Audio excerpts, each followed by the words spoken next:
E aí, gente boa, vamos nessa, promoção é hoje, viu? Promoção bacana hoje, viu? Através da chuva ontem, mas hoje nós baixamos tudo, fizemos a maior promoção do mundo hoje, para que você saia ganhando os preços baixos, qualidade e variedade, lançamento é moda, carregador de celular, película, capa, cinto, vai ter muita variedade. E lançamento em boné, carteira e cinto, viu? Para homem, para menino e para mulher, viu? Vem pra loja. Há uma história entrelaçada entre a domesticação dos animais, as primeiras ferramentas, as máquinas e as novas concepções de trabalho para o trabalhador. Esse processo sugere olhares e características distintas para o reconhecimento desse indivíduo e suas atribuições à sociedade. O Dia do Trabalhador, celebrado em 1º de maio, tem origens no movimento operário no século XIX. Em 1886, trabalhadores nos Estados Unidos organizaram uma greve por jornadas de trabalho mais curta, demandando 8 horas por dia. A greve culminou em uma manifestação violenta em Chicago, conhecida como a Revolta do Haymarket. Em 1889, a Segunda Internacional Socialista declarou o 1º de maio como o Dia Internacional dos Trabalhadores, em memória aos eventos de Chicago e em solidariedade à luta pelos direitos trabalhistas. Desde então, o dia é marcado por celebrações, manifestações e reivindicação por condições de trabalho justas em todo o mundo. No Brasil, o Dia do Trabalhador é ligado ao movimento sindical brasileiro do século XX, quando trabalhadores organizaram protestos por melhores condições de trabalho e direitos trabalhistas. Em 1924 foi instituído o dia 1º de maio como feriado nacional pelo governo de Arthur Bernardes. No entanto, apenas em 1943, durante o governo de Getúlio Vargas, o Dia do Trabalhador foi oficialmente reconhecido e celebrado em todo o país. Desde então, a data é marcada por eventos, manifestações e reflexões sobre os desafios enfrentados pelos trabalhadores brasileiros. Esta festa de 1º de maio tem para mim e para vós uma expressão simbólica. É o primeiro dia de encontro entre os trabalhadores e o novo governo.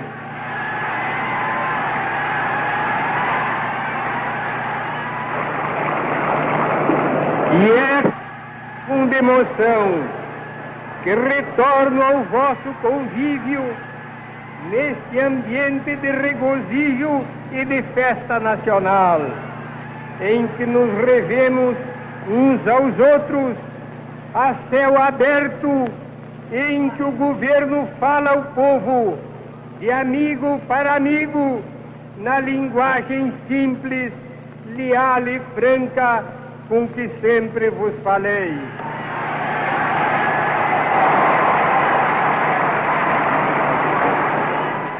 Se tratando de Aracaju, e no tecer da história de formação da nossa cidade, ecoam os sons das fábricas que se ergueram majestosas, desafiando o horizonte. A indústria têxtil, alimentícia e metalúrgica encontrou aqui solo fértil para florescer, impulsionada pela força laboral incansável de mulheres e homens que buscam sustento e dignidade. Em 1º de maio de 1936, por exemplo, foi fundada a Associação Desportiva Confiança, tendo como característica o estádio Sabino Ribeiro, que funcionava como o campo do seu maior rival, o Clube Esportivo Sergipe.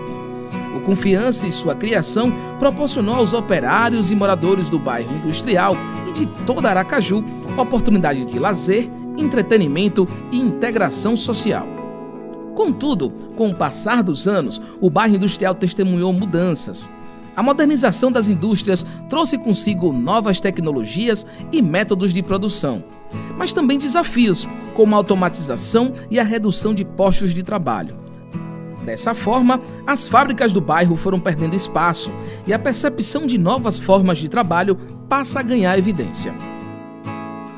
No século XX, o trabalho frequentemente seguia um modelo com hierarquias rígidas e ênfase na produção industrial. No século XXI, vemos uma mudança em direção a uma maior flexibilidade, com o surgimento do trabalho remoto e horários mais flexíveis. A tecnologia desempenha um papel fundamental, permitindo colaboração à distância e a ascensão do freelancer e do empreendedorismo digital. A ênfase agora está na criatividade, inovação e habilidades digitais, enquanto as relações de trabalho tornam-se mais fluidas e menos hierárquicas. Tratando-se dessa relação com a realidade de Aracaju, o bairro industrial, que ainda mantém esse nome, mas abarca uma quantidade mínima de fábricas e indústrias, também passou por transformações em seu cenário econômico. A Associação Desportiva Confiança continua em atividade, porém, a Fábrica de Tecidos Sergipe, por exemplo, fundada em 1920 e marca histórica do trabalho por empregar dezenas de trabalhadores no bairro industrial, hoje, em seu espaço, após um longo processo de indecisões, funciona o Aracaju Park Shopping, onde atualmente funcionam 96 lojas de domingo a domingo. E em seu interior, como memória da antiga CISA, foi preservada a Capela São João Batista, que segue como um ícone de resistência na imponente estrutura do shopping center.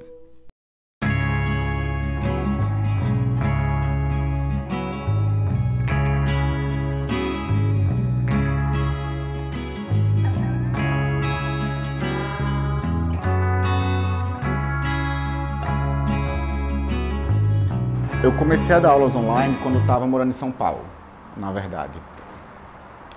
Durante esse tempo, eu comecei a ser indicado por amigos que conheciam gente de fora e eu comecei a dar essas aulas, primeiro por Skype, né? E fui tentando me adaptar, porque eu gosto de me movimentar muito em sala de aula e para mim também foi uma batalha, que eu tenho que ficar parado durante uma hora e meia, para poder dar essa aula para a pessoa. E eu percebi o quê? Que nessa aula online me dava também um pouco mais de liberdade, que ao mesmo tempo que eu estava falando com um aluno, eu conseguia abrir uma aba para já pegar algum assunto que eu sabia que ia cair naquela dúvida dele. Então eu comecei, vamos dizer, em 2014, se eu não me engano, 10 anos atrás, a dar essas aulas online por Skype, porque antigamente era o carro-chefe dessa comunicação. E depois disso aí eu comecei a pegar gosto, comecei a ser indicado por outros alunos, para outras pessoas, outros amigos de outros estados. E foi aumentando a minha carta de alunos e quando eu vi eu já estava praticamente não dando nenhuma aula particular presencial. Era tudo aula particular online. Eu fiz enfermagem, não me formei, fiz 4 períodos de enfermagem, depois eu troquei para odontologia. E até então eu não trabalhava com isso, com essa parte de comunicação, apesar de gostar bastante de me comunicar. Só que veio uma coisa aí, né, muito grande, que foi a pandemia. Quando a pandemia chegou, eu fazia alguns bicos como digital influencer, mas esse não era o meu trabalho, não era a minha fonte de renda, digamos assim.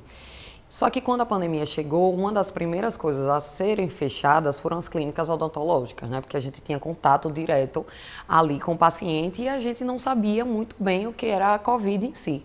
Então, fecharam de prontidão as clínicas odontológicas. E aí foi quando eu disse, tá, e agora o que é que eu vou fazer da minha vida? Agora eu vou ter que, né, me virar de alguma forma para poder pagar as minhas contas.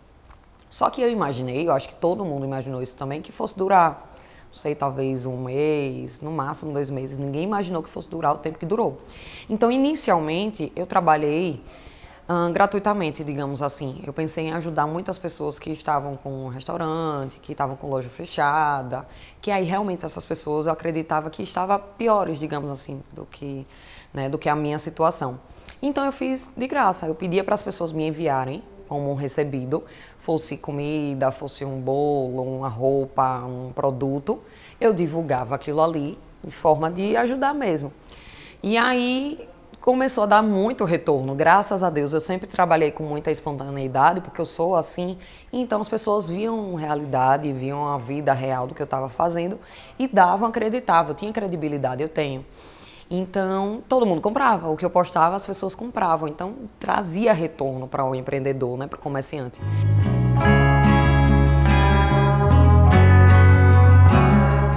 Pela manhã eu vou para a academia normal, voltei à academia aqui em Aracaju.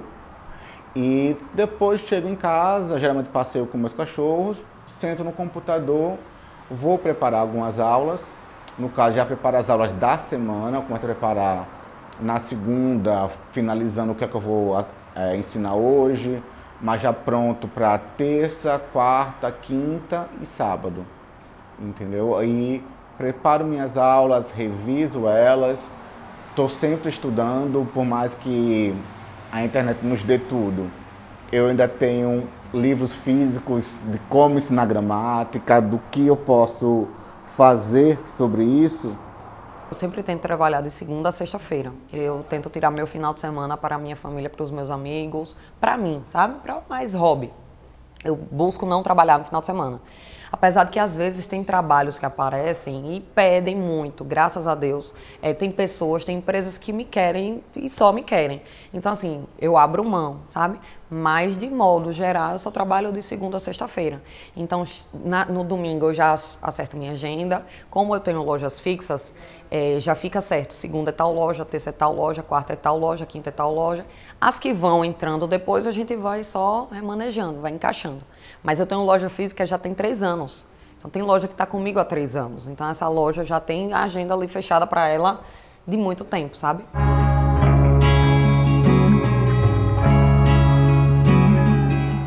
No dia a dia nós somos uma pessoa e o trabalho nos exige uma certa postura. A gente sempre mantém a nossa essência, em qualquer lugar que a gente esteja.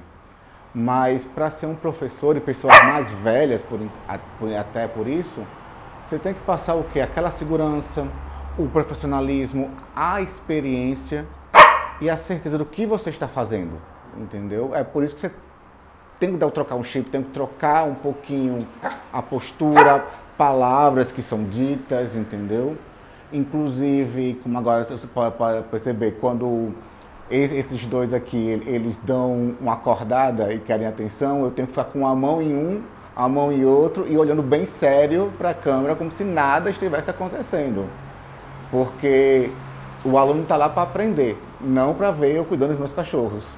Apesar que tem muitos que não se importam, mas mesmo sabendo disso, ali não é o momento. Ali é um momento de profissionalismo. Quando eu chego em uma loja, a partir daquele momento que eu cheguei em uma loja, eu me torno uma profissional.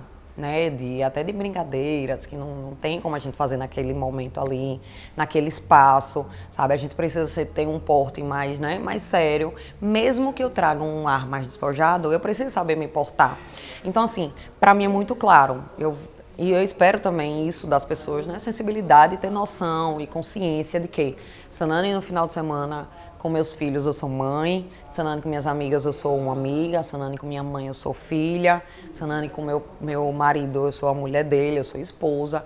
Então a gente tem vertentes, né? Somos versões. Então enquanto eu sou digital influencer, que estou apresentando uma loja, sei lá, de brinquedo, eu tenho que ter cuidado com as coisas que eu vou falar, porque talvez aquele público ali é de mãe, sabe? Talvez uma criança que vai assistir, porque eles têm, né, rede social, tem criança 12, 10 anos tem rede social, então tem que ter cuidado. Eu faço também um sexy shop, então também tenho que ter cuidado. Até as minhas seguidoras brincam, Sanane, você consegue apresentar de forma elegante um sexy shop. Por quê? A gente precisa ter cuidado com as formas, né? A maneira que a gente vai apresentar um produto, mesmo que seja direcionado à sexualidade, por exemplo, a gente não precisa apresentar de forma vulgar. A gente pode apresentar perfeito, do mesmo jeito, com o mesmo resultado, de uma forma que você consiga entender o que é que eu estou falando, mas com palavras mais elegantes, digamos assim, sabe? Então, assim, em cada parte que eu estou do meu trabalho, eu consigo imprimir uma personalidade minha, sabe?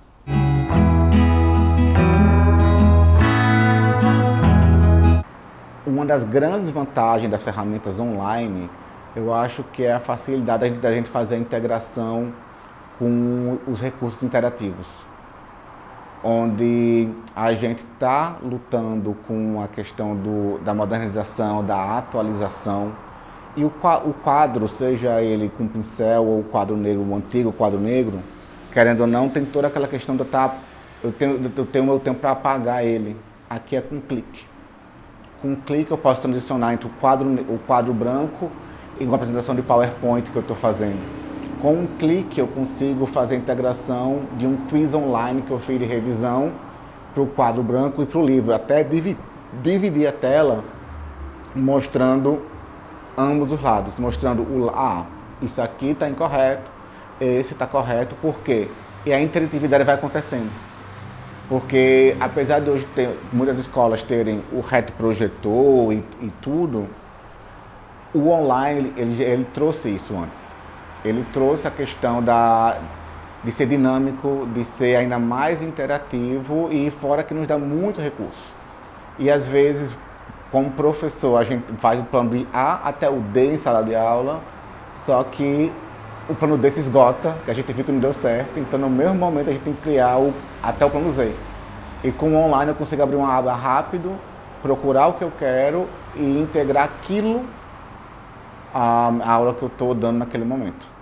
Eu acho que essa liberdade geográfica, né, que muita gente fala sobre isso, na verdade é um ônus e o bônus. É uma liberdade geográfica que a gente tem, eu posso trabalhar de qualquer canto do mundo, do Brasil, do mundo, porém, o ônus eu tenho que trabalhar de qualquer canto do mundo. Então, eu não posso simplesmente sumir no meu Instagram.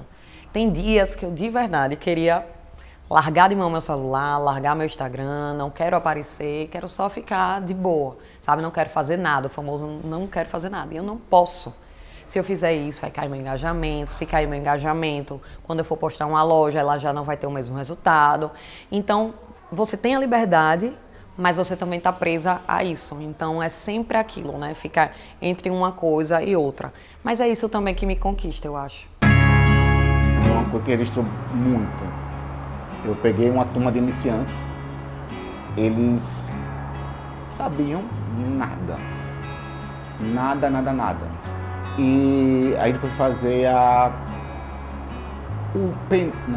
primeira prova oral que eles tinham. E eu não tenho nem palavras para descrever a minha reação, o meu orgulho, quando eles começaram a falar inglês.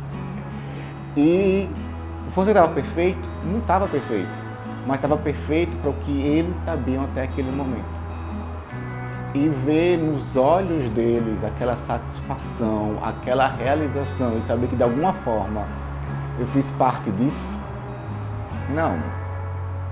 Sem palavras. Então o que marca para mim é que não importa se é online ou presencial, a realização de ver que você ajudou alguém a chegar ao seu objetivo e que essa pessoa começou a confiar mais nela, realmente não tem preço. E isso para mim marca, não importa quanto tempo eu esteja ensinando. Que outro ônus da nossa profissão também que é importante falar é o quanto as pessoas acham que tem o direito de dar o pitaco, sabe? Esse é um ônus enorme. Apesar de que eu acho que a gente também tem que saber lidar com isso. Tem que saber lidar, tem que saber, né, se posicionar, porque senão realmente todo mundo acha que tem o direito, por sua vida ser aberta, né, ser pública, as pessoas acham que tem o direito de tomar decisões por você. E às vezes até a decisão que você toma, acham que deve julgar se está certo, se está errado, se não está. Então, assim, a partir daquele momento ali que a minha vida está aberta, isso não te dá o direito de comentar o que quiser, né? Senso, noção, respeito é bom e todo mundo gosta. Então, eu acho que ponderando ali, será que pessoalmente você falaria isso? Acho que é a pergunta óbvia e certa a se fazer. Será que se você encontrar com alguém, você vai dizer que a unha da pessoa tá feia? Pessoalmente você falaria isso? Será que você vai dizer que a sandália você não gostou da pessoa? Será que você vai falar, não gostei não do seu cabelo desse jeito, eu gostava antes? Você não fala. Mas por que você não fala? Porque pessoalmente, olhando no olho, você não tem essa coragem, digamos assim. Então, acho que a pessoa tem que ter filtro, tem que saber filtrar o que é que tá falando. E isso vem muito de educação, sabe? Então, é aquela coisa também, né, de você saber se posicionar. Graças a Deus, eu não recebo muito hater. Talvez seja a forma como eu me posiciono na minha rede social, no meu Instagram. Então, você sabendo se posicionar, eu não aceito de jeito nenhum. Não aceito. Ou eu bloqueio de cara, eu não discuto também com ninguém. É a sua opinião, tá tudo certo. Ontem me perguntaram sobre eu deixar a Luca aqui sozinho, né? A pergunta foi até tranquila, de verdade. Mas já aconteceram outras situações de perguntar, Sanani, mas você vai deixar seu filho sozinho? Vou. Porque, na minha opinião, esse momento é muito importante para mim. De viajar com minhas amigas, de viajar com meu marido sozinha, sem os meus filhos, porque isso é importante pra gente. Então, como um todo, você não é só mãe, eu não me tornei só mãe, eu sou Sanani. E de Sanani eu tenho várias versões. Então, assim, o ônus também tem muito disso, sabe? de hater, de a pessoa se intrometer, de tomar decisões por você, de querer saber de tudo da sua família, que eu resolvi expor a minha vida, não a vida da minha mãe, não a vida do meu pai, não a vida do meu primo, não a vida do meu irmão. Aí é a opção deles, se eles quiserem, eles fazem. Mas eu resolvi a minha, expor a minha. Então da minha pode perguntar, da deles não.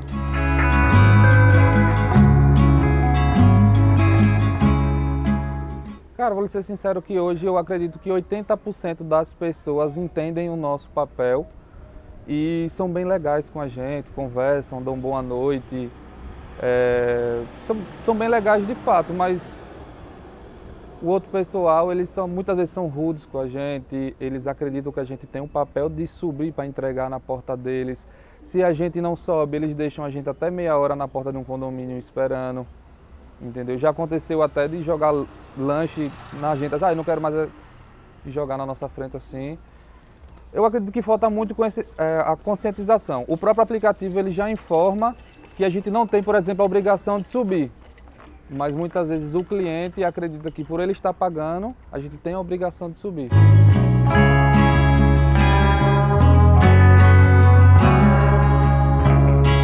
Quando eu falo 1 milhão de trabalhadores, existe um debate muito forte sobre isso, né? Sobre o estatuto do que é ser esse trabalhador, nesse processo que hoje a gente encara no mundo do trabalho como um processo de uberização do trabalho, né? Então, para a empresa, a Uber e outras empresas, outras plataformas de trabalho digital, é sempre visto como esse trabalho de um empreendedor, como um trabalho autônomo, né? Mas a gente sabe que muitos processos desse trabalho, da execução desse trabalho, né, fica na conta desse trabalhador, desse sujeito que vai ter o seu transporte, vai colocar o seu tempo, o risco da sua vida, né, na execução desse trabalho. O Everton tinha outra atividade antes de vir para a classe dos motores por aplicativo, trabalhava embarcado e por conta da corrupção do petróleo, a empresa que eu trabalhava abriu falência, não pagou os trabalhadores, e aí eu voltei para a realidade de Aracaju. Eu sou paulistano de nascimento, mas sou sergipano de coração, já moro aqui nessa cidade desde os meus 8 anos, hoje com 42, e voltei para a realidade de Aracaju, onde realmente o emprego, o trabalho é muito difícil até nos dias de hoje. Eu tive um pouco de resistência por conta do atrito com os taxistas, como eu frisei há pouco, mas era a minha única possibilidade de ingressar, né, e trazer uma renda para minha família. E aí foi quando eu realmente aderi à classe, estou até hoje, sou motorista desde 2016, no meados de outubro e novembro, e respeito, amo essa classe, esse movimento, onde fiz diversas amizades, tanto com motoristas quanto com usuários por aplicativos.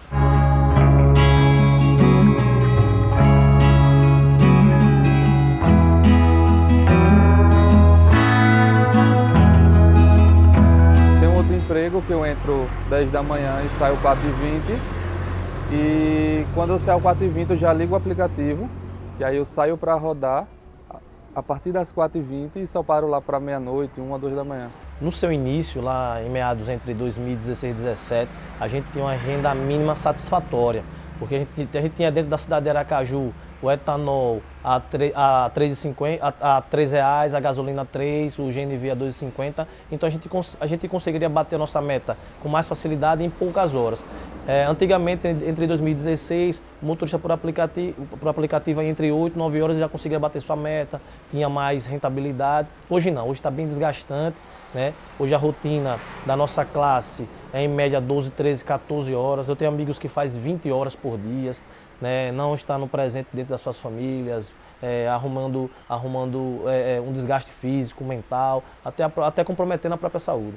Não é de agora esse processo no mundo do trabalho de transferir para o trabalhador a responsabilidade pelo seu trabalho, a responsabilidade de ter empregabilidade, a responsabilidade de se formar, de estudar, de se atualizar, você entende?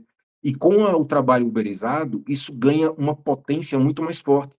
Porque, veja, eu tenho que ser responsável pela manutenção do meu carro, eu tenho que ser responsável pela minha alimentação, pela minha condição para ir trabalhar, pela higienização, né, pela manutenção, por qualquer processo que aconteça comigo durante o trabalho.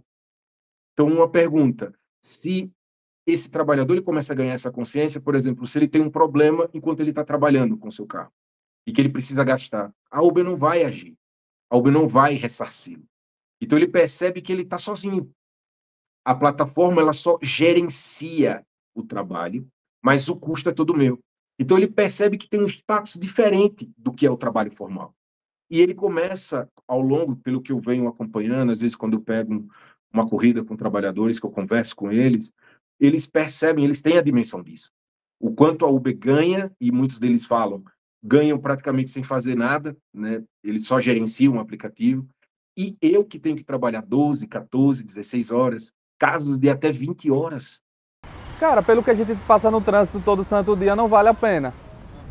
Entendeu? A gente consegue tirar uma grana boa, a gente consegue se sustentar.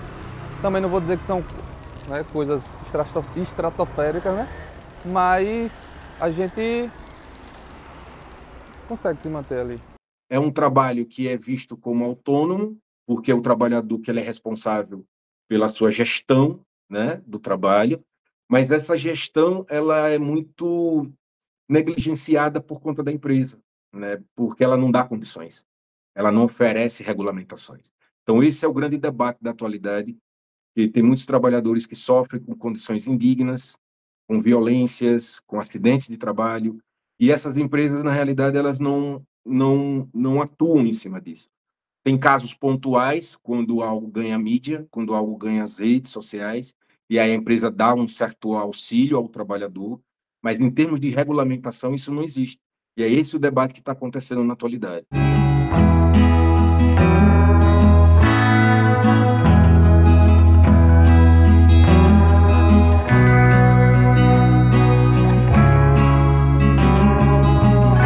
Então essa PLP 12, ela traz um grande desgaste para o nosso movimento. Ela não condiz com a nossa realidade.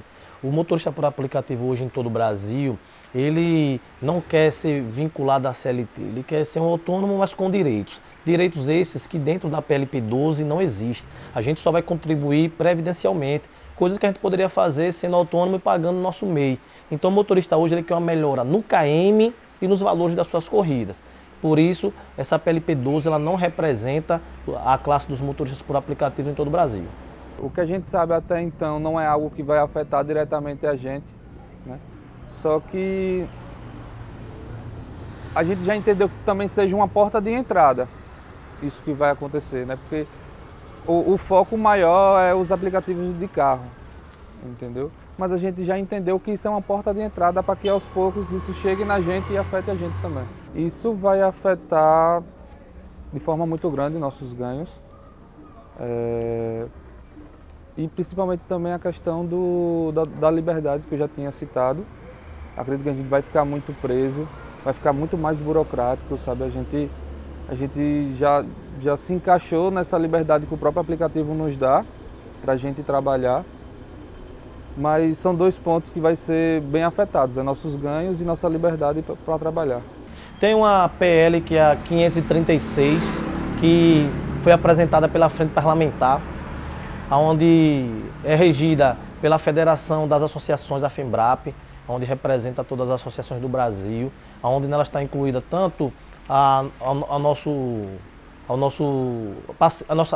nossa entrada dentro da Previdência, quanto aos direitos, aquisição de carro novo, a pontos de apoio, a parcerias com postos de combustível, autopeças.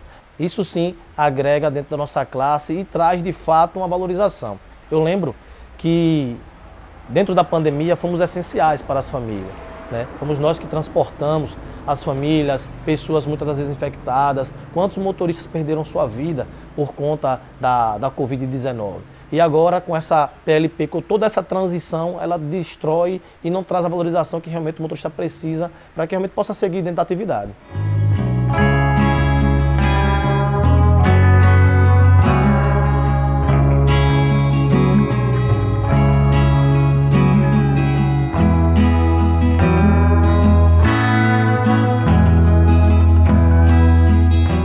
Eu sinto que é um trabalho, é uma estrutura de trabalho que está cada vez mais consolidada, não só no Brasil, mas no mundo. E o grande debate hoje é esse. Elas estão faturando bilhões e trilhões, provavelmente, né? mas os trabalhadores estão sendo penalizados de maneira muito mais intensa, cruel, perversa.